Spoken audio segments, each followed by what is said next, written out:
Don't let anybody make you think that God chose America as his divine messianic force to be a sort of policeman of the whole world. God has a way of standing before the nations with judgment, and it seems that I can hear God saying to America, you are too arrogant.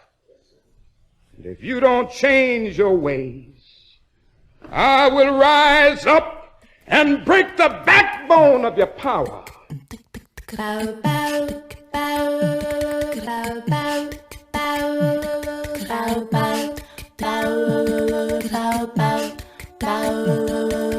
Hotep, which in the language of ancient Egypt means we come with justice in peace.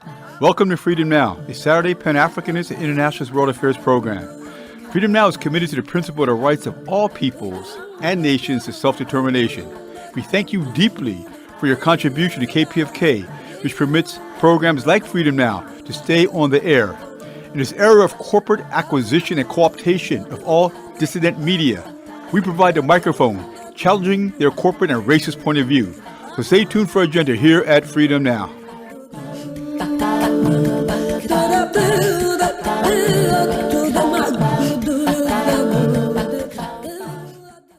Fellas, I'm ready to get up and do my thing. I want to get into it, man, you know.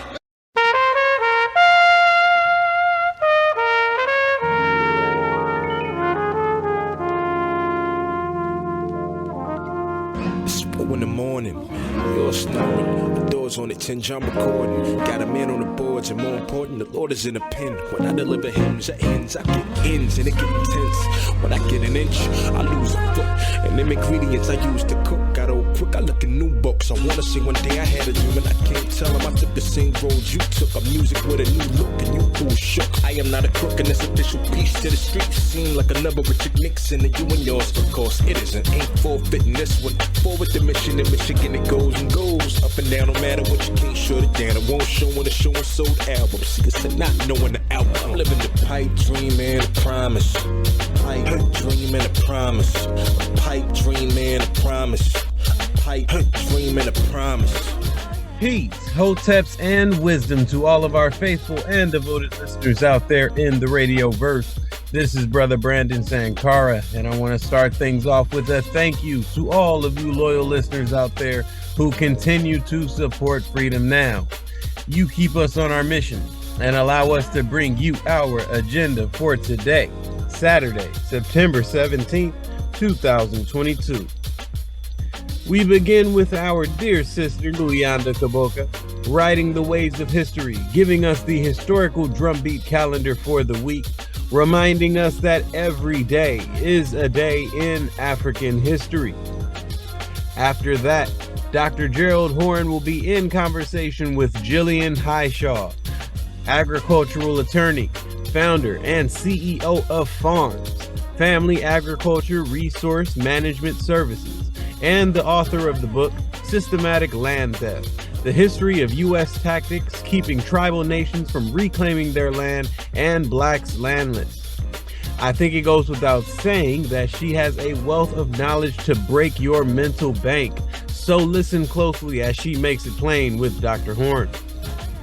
Then, in the second half of our program, we'll be bringing you a relay from our dear brother, Baba Mumia Abu-Jamal, coming to us from behind the walls with the help of Prison Radio.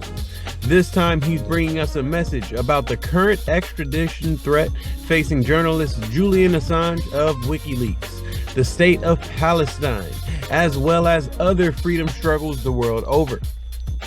Finally, Dr. Gerald Horne will be on the line with George Reid Andrews, Distinguished Professor of History at University of Pittsburgh, a leading historian of the Black experience in Latin America, and author of the book, The Afro-Argentines of Buenos Aires, 1800 to 1900. These two grand historians will be discussing the subject matter of Andrews' book, detailing a history and experience that many of us remain oblivious of. So with that, be sure to stay tuned to hear more. Now I'm gonna be on the ones and twos as we pour this knowledge, making sure your mental cup runneth over with revolutionary wisdom right here to quench your mental thirst on Freedom Now. KPFK 90.7 FM in Los Angeles and kpfk.org streaming live on the web. To make sure that we stay on a smooth ride with that cultural vibe you know and love, we'll be enjoying a musical bottom featuring Finale, Wynton Marsalis, Weather Report, Stanley Turrentine, and Ron Carter. Now, people get ready for this train a-comin', taking you one step closer to mental liberation, and stay tuned for that beat of the historical drum and a conversation with Dr. Gerald Horne and Jillian Hishaw.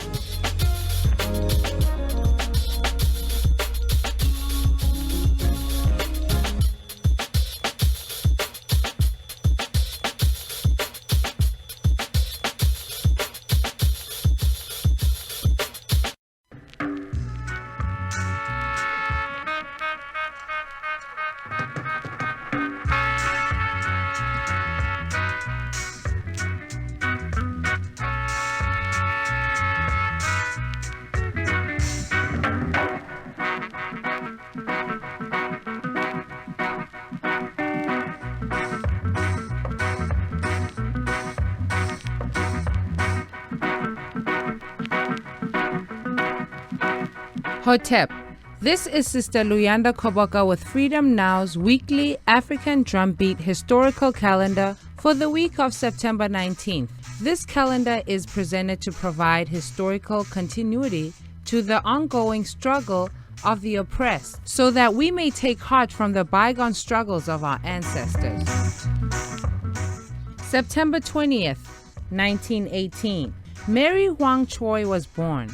She was a leader of the movement to bring the United States and the state of Hawaii to trial for crimes committed against the indigenous people of Hawaii. She was a militant supporter of independence for the Hawaiian nation, which include complete control over their land and resources. September 21st, 1926. Reyes Lopez Tijerina, a one-time minister and traveling revivalist, was born. Tijerina and his Federal Land Grant Alliance were the vanguard of the effort to reclaim stolen Mexican land, and in the process seized and occupied a courthouse and consistently challenged the United States national authorities. His autobiography, They Called Me King Tiger, is considered the Bible for the militant aspect of the Chicano movement. September 22nd, 1964. Elizabeth Gurley Flynn, known as the Rebel Girl, was a socialist union organizer, Irish-American professional revolutionary, and founder of the American Civil Liberties Union, the ACLU, who later ousted her for being a communist. She was a militant organizer, prolific essayist, and popular speaker who was the founding organizer of the Workers' Defense League and became the first woman to lead the Communist Party in the United States. September 22nd, 1960. Mali gains independence from French colonialism under the leadership of the revolutionary Pan-Africanist Modibo Keïta. Mali was the center of the first university in the world, Timbuktu. Mali, together with Ghana, Guinea, Egypt, Tanzania, and Algeria, formed the Casablanca bloc of anti-imperialist countries in Africa. September 22nd, 1941. George Jackson, leader of the Black Panther Party within the prison system, was born. Author of Soledad Brothers and Blood in My Eye, George was the charismatic leader of the revolutionary forces within the California prison system, who tied racism with capitalism and the alternative of scientific socialism. Brother Jackson's analysis and activism sparked the spread of prison struggles throughout the country. His assassination by prison guards sparked off the Attica State Prison uprising, prompting the bloodiest suppression of inmates in U.S. history. September 23, 1904. Mariana Braceri, a revolutionary Puerto Rican independence fighter and leader of the September 23, 1868 Grito de Lares uprising, crosses over. She designed the first flag of independence. September 23rd, 1926. John Coltrane, considered the greatest jazz musician of all time, was born. John Coltrane was known for using the 3-on-1-chord approach and playing multiple notes at one time. In 1960, Coltrane formed his own quartet and created the most innovative and expressive music in jazz history, including the albums My Favorite Things, Africa Brass, Impressions, Giant Steps, and the greatest jazz album of all, A Love Supreme. Coltrane was the musical spiritual godhead of the Black Power movement. September 24th, 1974. Guinea-Bissau gains independence after 350 years of Portuguese colonialism. The liberation of Guinea-Bissau under the leadership of socialist PAIGC, Party for the Independence of Guinea-Bissau of Cape Verde, was led by Amilcar Cabral. September 24th, 1957. 9 African high school students under the threat of assassination integrate Central High School in Little Rock, Arkansas, after centuries of denial of access to equal education. September 24, 1825. Frances E.W. Harper, aka Red Mulatto, because of her mixed Native American and African ancestry, was born. She was a prolific writer, an anti-slavery activist, and women's rights advocate. She popularized the use of Ebonics in her poetry and speeches. September 25th, 1995. Annie Bessie Delaney crosses over. She was the second African woman in the U.S. to practice dentistry in New York, who more often than not dispensed free dental care to members of the African community. Her office became a central meeting place for activists and revolutionaries. September 25th, 1964. Mozambique gains independence after 350 years of struggle against Portuguese colonialism, sustained by the United States and Western Europe colonial powers.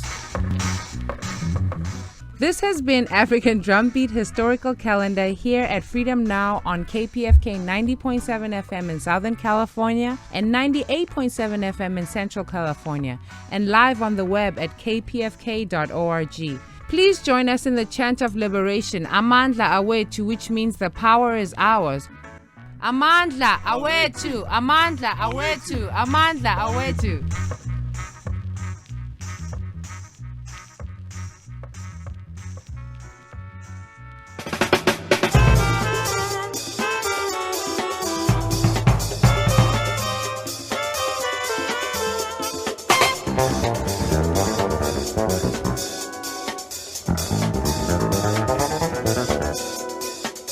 This is Gerald Horne for KPFK, kpfk.org, and with me on the line is Jillian Hishaw, agricultural attorney and founder and chief executive officer of F.A.R.M.S, meaning Family Agricultural Resource Management Services, cited in North Carolina, and author of the book Systematic Land Theft: The History of U.S. Tactics Keeping Tribal Nations from Reclaiming Their Land and Blacks Landless. Thank you for joining us on Freedom Now, KPFK Los Angeles, Jillian Hishaw. Great. Thank you so much, Mr. Horne, for having me. Oh, and thank you for joining us. So why did you write this book, Systematic Land Theft? Yeah, so I started writing the book back in 2007, and I just believed that it was necessary to write, and I wanted to do the topic justice, so that's why it took so long. So it's basically a legal document or summary of land theft in the Black and Indigenous community, particularly in the U.S. I do touch upon Zimbabwe and South Africa briefly, but the majority of the book is about the history of the United States. Now, was land loss for Black folk only in the South?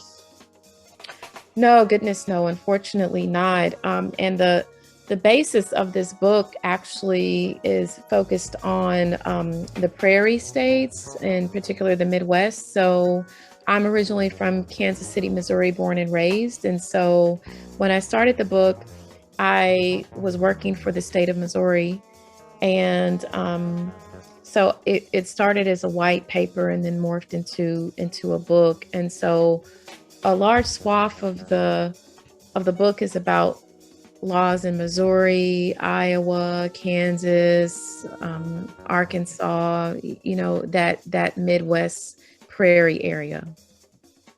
Now, after slavery was abolished in the United States circa 1865, many Black people became enmeshed in what was called sharecropping. What is sharecropping? Sure. So sharecropping is when a person, particularly a farmer, will, in quotes, lease land from a landowner and then farm the land, and then a majority of the crop or the yield from that crop is then sold, and the majority of that revenue is then given back to the landowner as payment for the basic necessities. So the landowner will provide a house and maybe even equipment to the farmer, but it'll all be at an expense.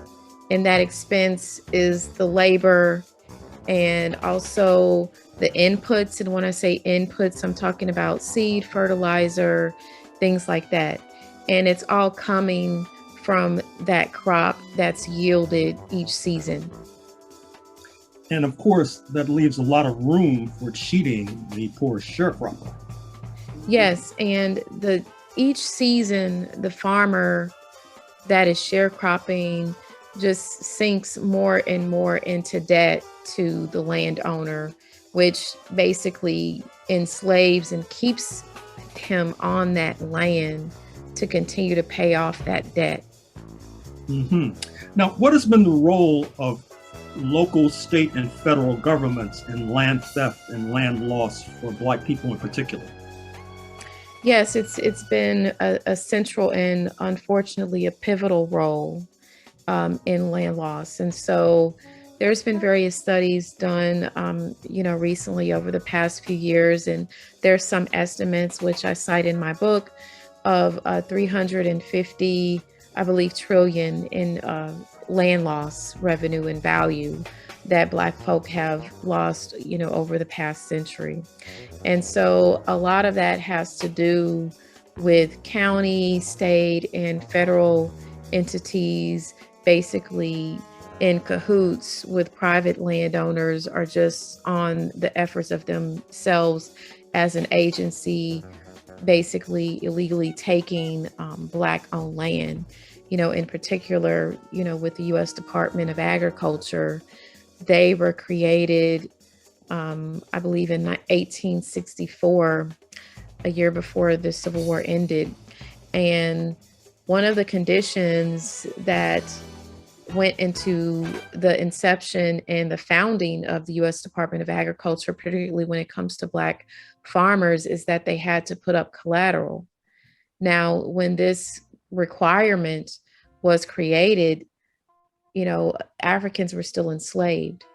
And so even after emancipation, they were required to put up collateral. But how can you put up collateral when you used to be the collateral year before, the founding of that department? And so, unfortunately, those types of policies within USDA has not changed at all. Now that brings us to the Pickford case. What was the Pickford case? Yes, so Timothy Pickford is a Black farmer here in North Carolina, and he was the lead named class claimant on a class action suit that was filed by Black farmers in the late 90s against the U.S. Department of Agriculture, basically for the reasons that I just stated. And so, unfortunately, Black farmers are often required to over collateralize up to 100% compared to white farmers, at just 20%, 30% for a farm loan.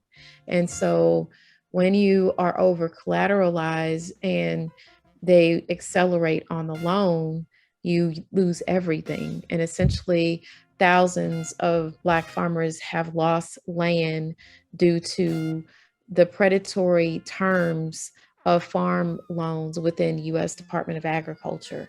And most farm loans within the farming industry come from USDA.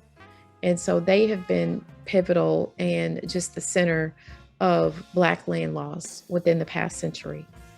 And so because of this, they sued and they did get a settlement, but USDA has not adhered to those settlements. The settlement went into effect in 1999, and they still have not adhered to those settlements. Part of those settlements was debt relief and loan forgiveness and things like this. And I currently have a suit pending against USDA to enforce the terms of that settlement agreement.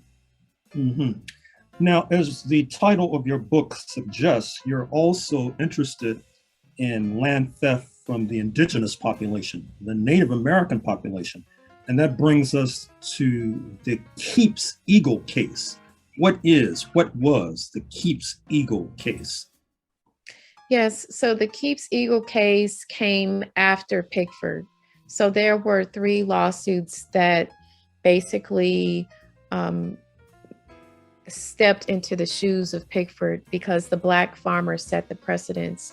And so the Keeps Eagle represents the tribal indigenous farmers, or as it was labeled back in 2099 when Keeps Eagle was filed, Native American.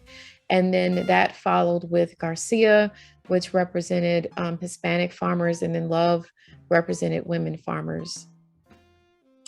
So where does all of this litigation stand right now? So Keeps Eagle, Garcia, and Love have all been settled. And the settlement agreements were honored by USDA in those 3 settlements. Unfortunately, the predecessors, the originators of this type of litigation, the Black farmers, those settlement terms have not been honored. Is there an explanation for that discrepancy? No, not particularly. They're just, discriminatory. They continue to discriminate against Black farmers. They continue to illegally foreclose and take Black-owned land, multiple times at their own admission, dating back to the 1965 Civil Rights Act report.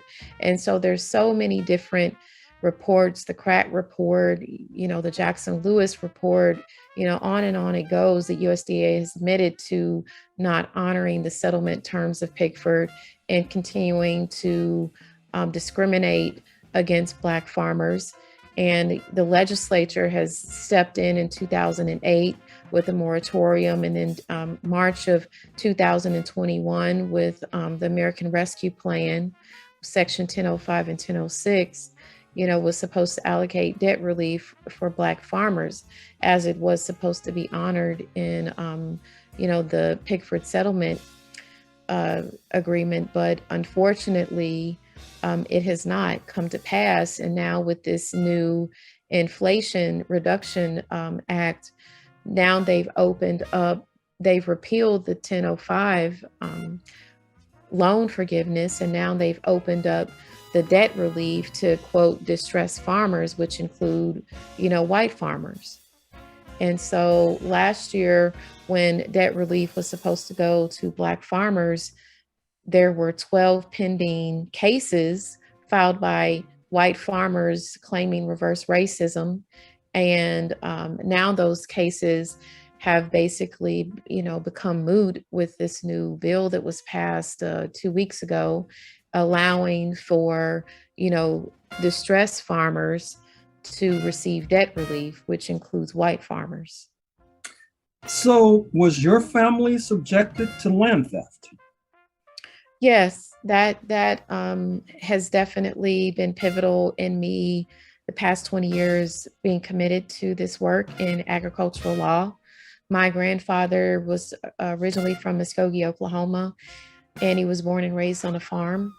But when the family relocated to Kansas City, my great grandmother hired a lawyer to pay the property tax on the farmland, and the lawyer stole the money, and the land and the house was sold in a tax lien sale without notice being given to my grandfather and my great grandmother. So, according to the elders in my family, the last time they went and visited the land, there was an oil pump going up and down where the house previously stood. And so I do have an unfortunate history of land theft in my family, and that definitely motivates me to do the work. Mm-hmm. Now, speaking of agriculture, are Black farmers involved at all in this emerging market of hemp and cannabis? To a limited extent, since it's been legalized federally, USDA is basically over the regulatory oversight and management and implementation and just everything of the growth of hemp in this country. And so, USDA already has a scandalous history of discriminating against farmers, and it's continued within, the hemp, industry. Some states do not have their own hemp program. And so those states, last I checked, like Mississippi, they don't issue their own licenses to grow. And so Black farmers have to go directly to USDA to get a license to grow hemp. And, it's going back to the department that has stolen the majority of Black-owned land, over the past century. We've lost 90%. And so because of that, many of the farmers that I know that have tried to get licenses and things have definitely been discriminated against, have been turned down. Also, there is a restriction that if you have a past felony conviction of a drug-related crime, then you're restricted from getting a license for 10 years and, things of this nature. And so they've set parameters and regulatory barriers in place to prevent Black farmers from taking advantage of the cannabis and hemp movement here. Finally, Jillian Hishaw, agricultural attorney, founder and chief executive officer of Family Agricultural Resource Management Services, author of the book Systematic Land Theft: The History of U.S. Tactics Keeping Tribal Nations from Reclaiming Their Land and Blacks Landless. Do you have any advice to young Black girls in our audience who would like to walk in your footsteps in the 21st century? Yes, definitely don't put yourself or your family before your work. Create a balance, and always make sure that you stay true to yourself. I'm not the type to hold my tongue and to highlight the injustices, whether it's in my writing or it's in my work, and just be vigilant in the work and be honest and work with integrity. And even when people push back or even try to slander your name, stay true to yourself, because that's the only person that you have to sleep with at night. I see. Well, I'm afraid we're going to have to leave it there. Attorney Hishaw, author of the book Systematic Land Theft: The History of U.S. Tactics Keeping Tribal Nations from Reclaiming Their Land and Blacks Landless. Thank you for joining us on Freedom Now, KPFK, Los Angeles. Thank you so much.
All right, ladies and gentlemen, we now bring you a relay of Mumia Abu-Jamal by way of prison radio, bringing you more wisdom from behind the walls.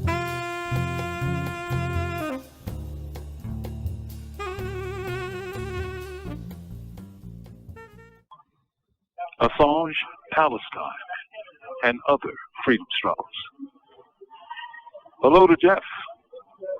Julian Assange, a journalist and publisher for the internet agency known as WikiLeaks, faces a frightening regime of U.S. torture if he's extradited to America on false espionage charges. Assange's WikiLeaks has only committed their jobs as journalists to unravel and expose government lies, government crimes, and government murders in their imperial persecution of unjust wars in Iraq and Afghanistan.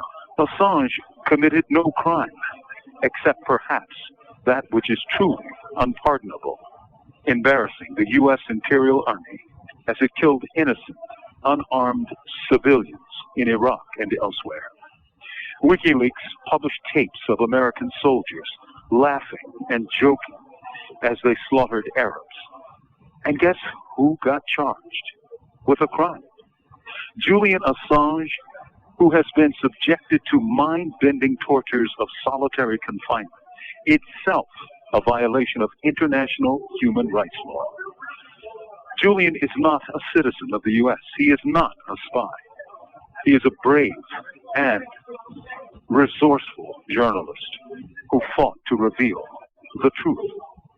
He should be free and not only applauded, but awarded. And now to Palestine. Recently, when writing about Palestine, I referenced the work of philosopher Achille Mbembe's 2019 book, Necropolitics.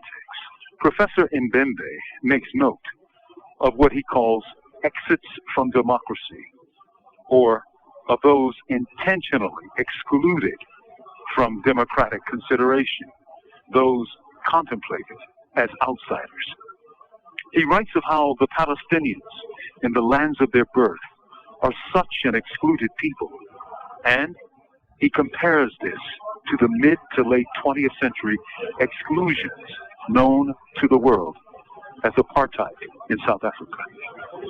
Mbembe writes, permanent or random checkpoints, cement blocks, and mounds of earth designed to block roads, the control of air and marine space, of the import and export of all sorts of products, frequent military incursions, demolition of houses, the desecration of cemeteries, uprooting whole olive groves, obliterating and turning infrastructure to dust, high and medium altitude bombings, targeted assassinations, urban counterinsurgency techniques, the profiling of minds and bodies, constant harassment, the ever smaller subdivision of land, cellular and molecular violence, the generalization of the camp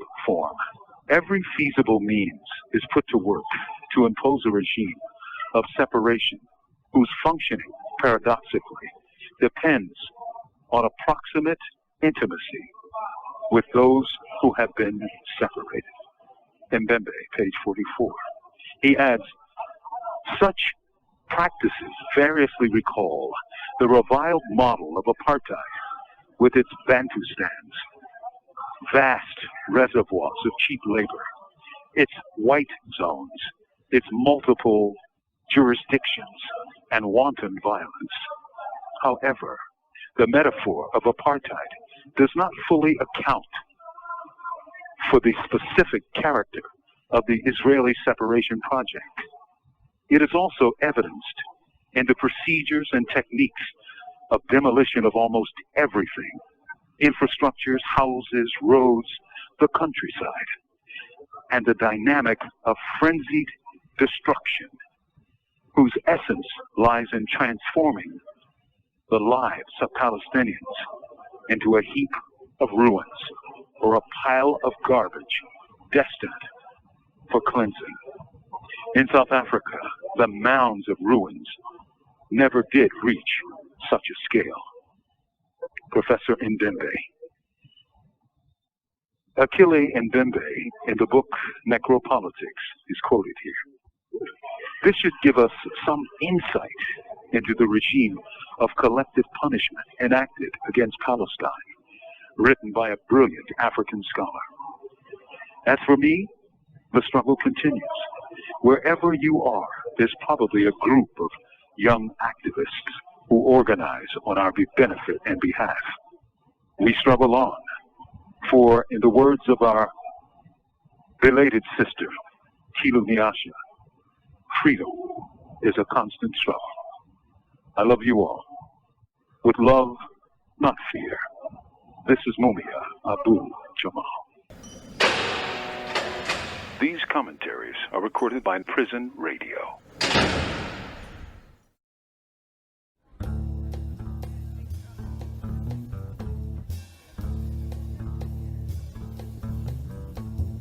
Many thanks to Baba Mumia Abu-Jamal and Prison Radio for bringing us those intellectual jewels.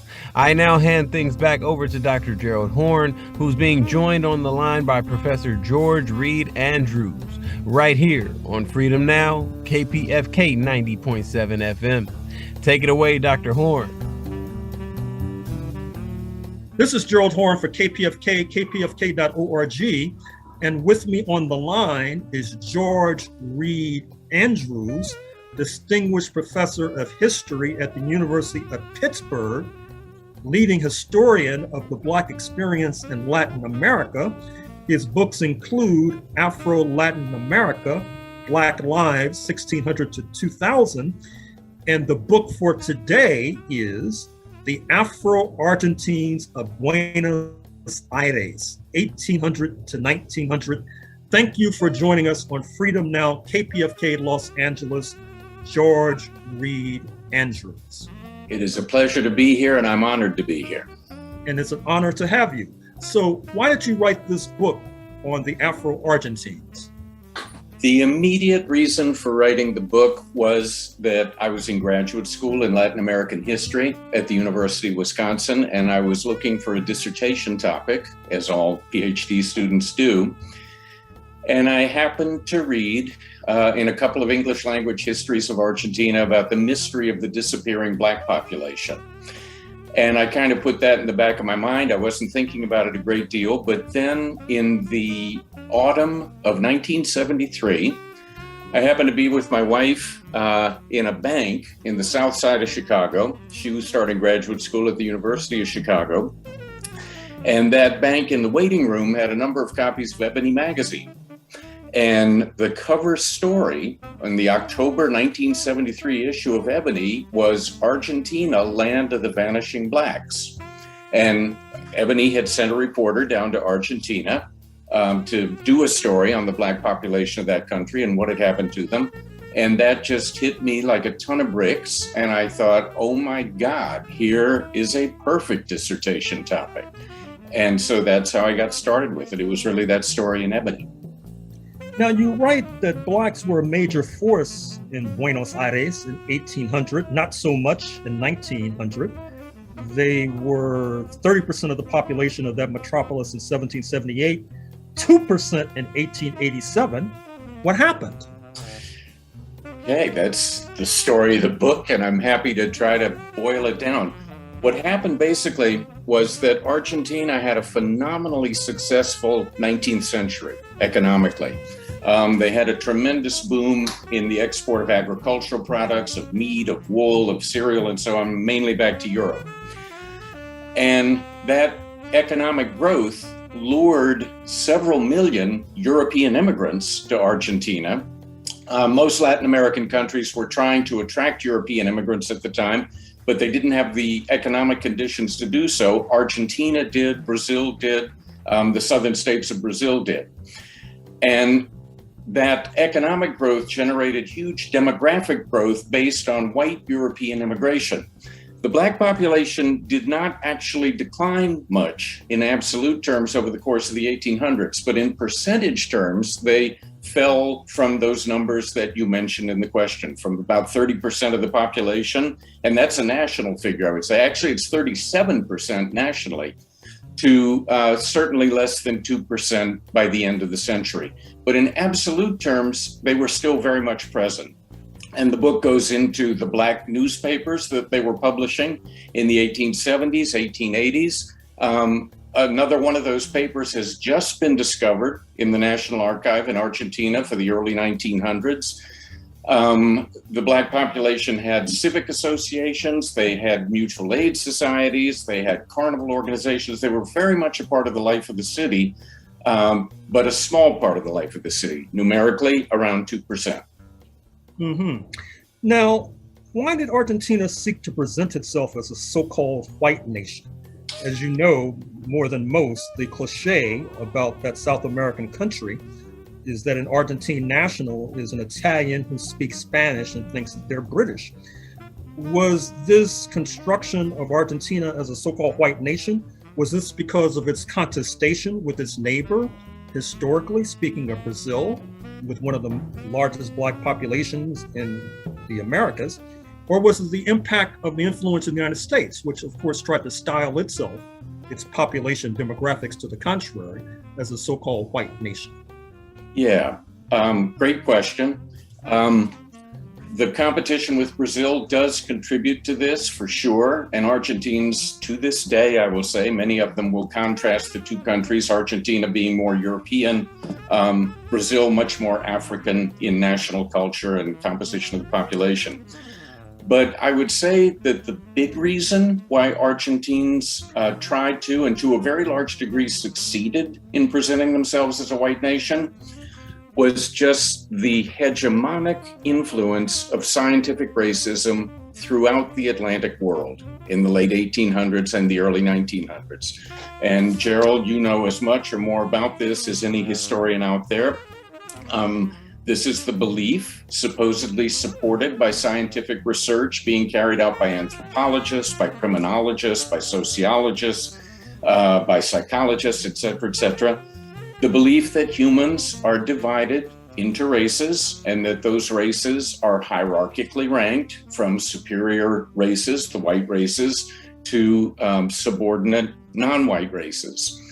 This kind of thinking is, as I said before, absolutely hegemonic in Europe, in the United States, and in Latin America. Latin American elites follow very closely the scientific developments that are taking place in the North Atlantic countries.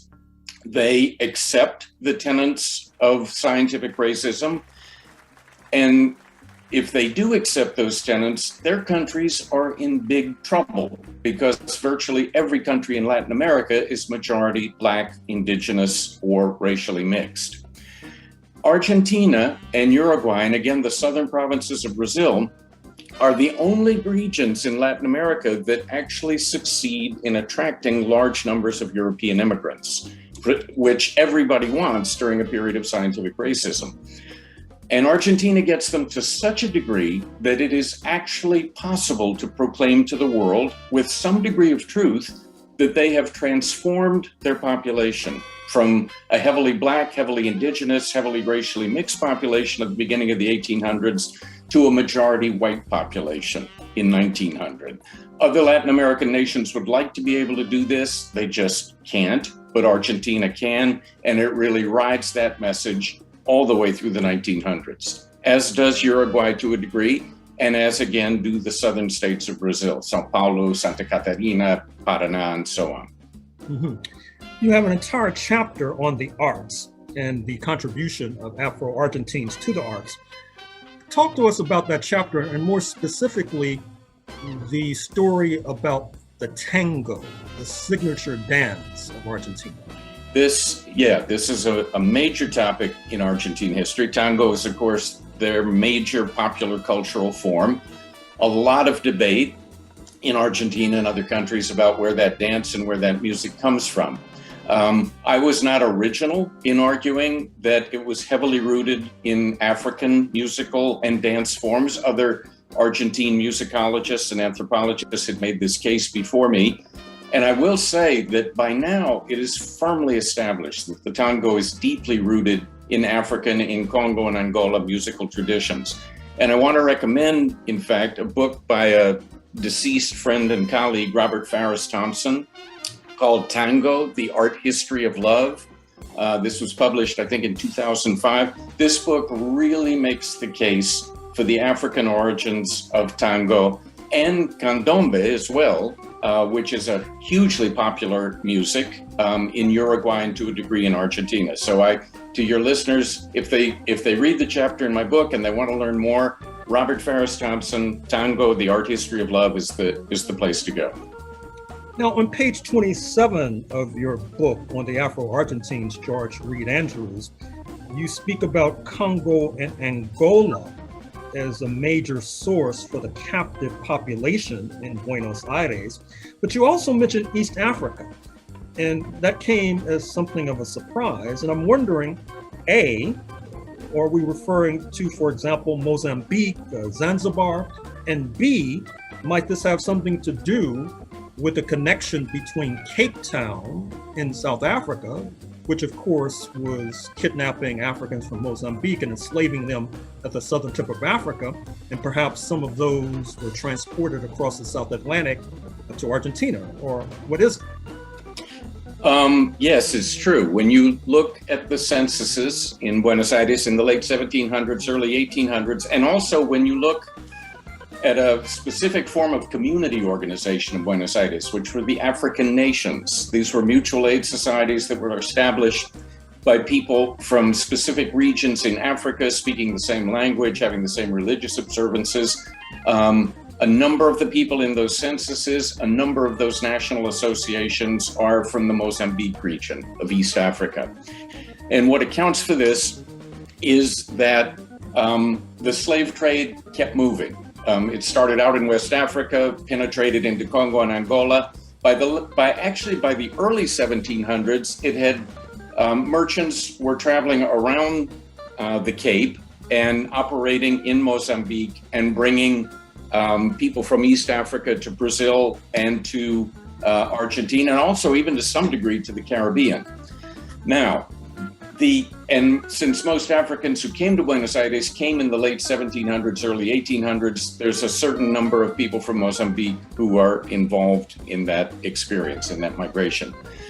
The connection between Cape Town and Buenos Aires, I see as a more 1900 development, and in fact, late 1900s, and having to do, actually, with the struggle against apartheid in South Africa. Again, back to Argentina's desire to attract white immigrants. As South Africa is being really, there's tremendous turmoil there because of the effort by the African National Congress to finally defeat apartheid. A number of white South Africans are looking to leave the country, and Argentina makes a concerted effort to try to get them to migrate to Argentina. And several tens of thousands do so, in fact. Whether they have remained there to this day, I do not know. But there was considerable effort by Argentina to try to recruit white settlers to come to Argentina, and they had some success in doing so at that time. There was also an alliance between the conservative white government of South Africa and the military government of Argentina, both very anti-communist, anti-popular, et cetera, et cetera. Mm-hmm. Now, we know that U.S. nationals were heavily involved in the African slave trade to neighboring Brazil. What about the African slave trade to Argentina? They did show up in Argentina, and they showed up in neighboring Uruguay. Even after the U.S. got out of the slave trade in 1807, officially got out of the slave trade, individual U.S. merchants remained very much involved in the trade to Cuba, in the trade to Brazil. And there was some effort in both Uruguay and Argentina, as I talk about in the book, to reopen the slave trade, which they briefly did in the 1830s. And American captains and ship owners did take part in that trade.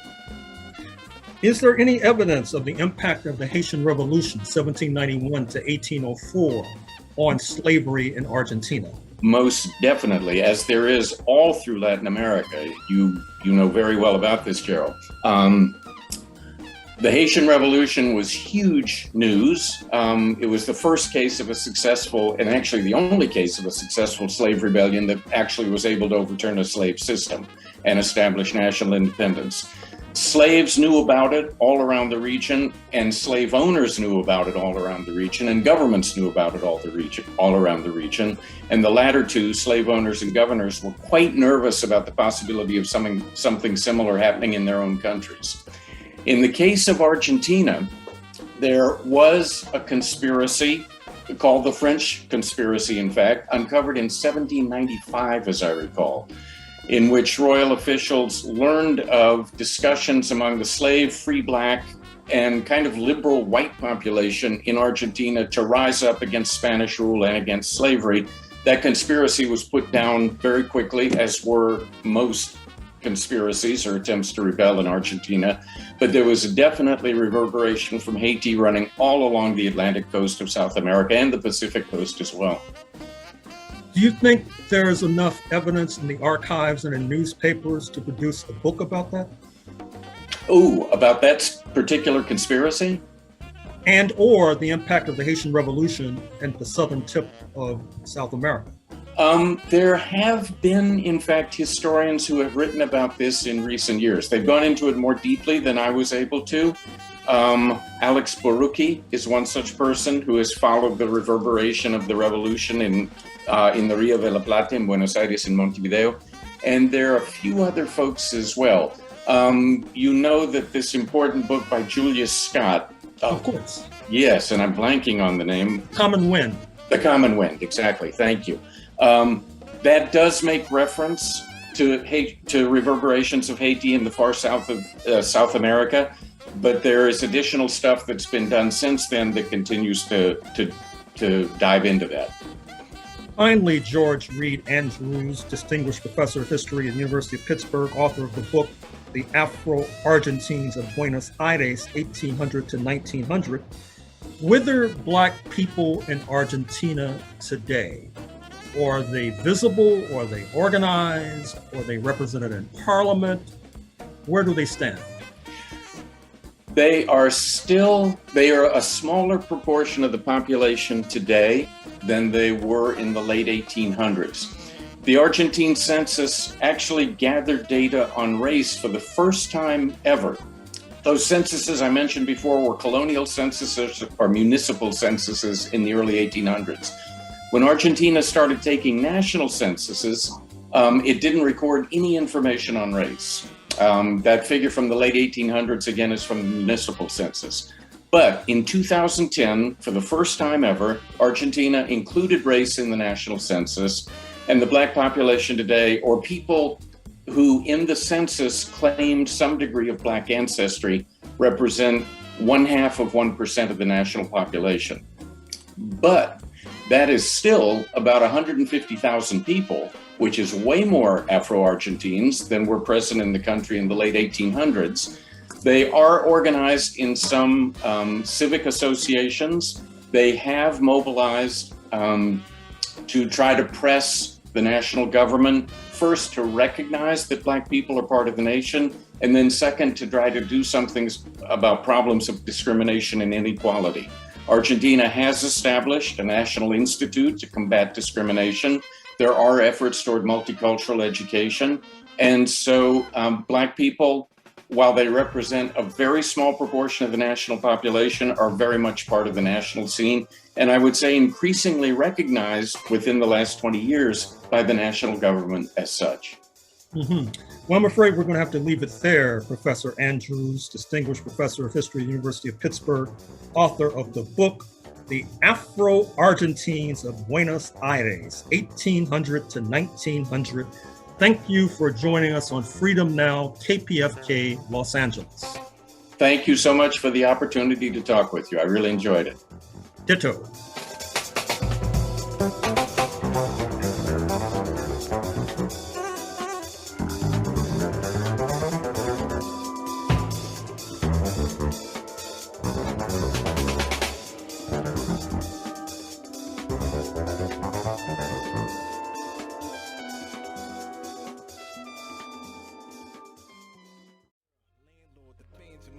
Padres, I promise the world they only come up short every time. My chase ain't over, no, I can't take over. No, I owe you, though I know it in my soul. I'm the only one I should owe. You matter, rapper, that's a quote you go to kill one-on-one for. Go back in the days of quarter chips and lap tapping. It wasn't in a song, and even then I thought it was wrong. Nowadays, I can say I was wrong. Now they playing my song in Japan, Europe, and the Outback. Even in the States, they singing my now, let the lead pull. I'm thinking, how can the pen and pad do mad? But hop on the plane, hop off, or hop on the train, end up on the bus, and how can I not go and sing one day to day? I do the same damn thing. It ain't a game, bro. Change your profession. I ain't playing. Ain't Elena can't step in a lesson I was taught. Y'all culture boy crawl, let me watch a nigga ball. I'm doing it for y'all. They can only give them all. A pipe dream and a promise. A pipe her dream and a promise. A pipe dream and a promise. A pipe her dream and a promise.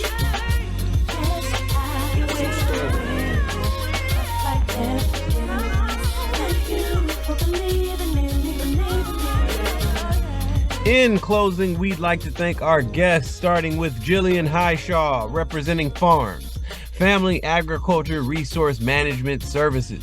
Visit 30,000acres.org to find out more about F.A.R.M.S programs and lend your support. That's 300acres.org. After that, get into that Black-owned bookstore you know and love today and grab her book, Systematic Land Theft: The History of U.S. Tactics Keeping Tribal Nations from Reclaiming Their Land and Blacks Landless. Next up, we thank Professor George Reid Andrews from the University of Pittsburgh. And while you're in that bookstore you know and love, why not grab his book, The Afro-Argentines of Buenos Aires, 1800 to 1900. Shout out to Dr. Gerald Horne for doing what he does best and guiding this train of mental liberation towards Pan-African enlightenment for yet another Saturday.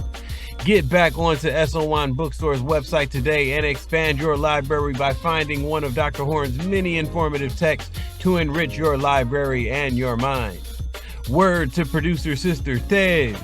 Much love to our spiritual backbone Baba Didan Kamati, as well as our dear sister Luyanda Kaboka for giving us the African Drumbeat Historical Calendar for the week.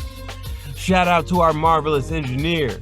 And last but certainly not least, thanks to all of you loyal listeners and supporters out there. It takes a village to build a revolution, and Freedom Now is a village to be reckoned with. This has been Brother Brandon Sankara, and you can join us on Facebook at Freedom Now Gerald Horne. You can email the program at freedomnow@kpfk.org, or go online to our audio archives at kpfk.org. Scroll down to find Freedom Now, and you'll be able to hear this program as well as 60 days worth of prior programming here at KPFK 90.7 FM. We now send you off to our sister Assumpta with Spotlight Africa coming up next, addressing issues facing Mama Africa. And until next Saturday, here at Freedom Now, we stand running our marathon, ready for revolution.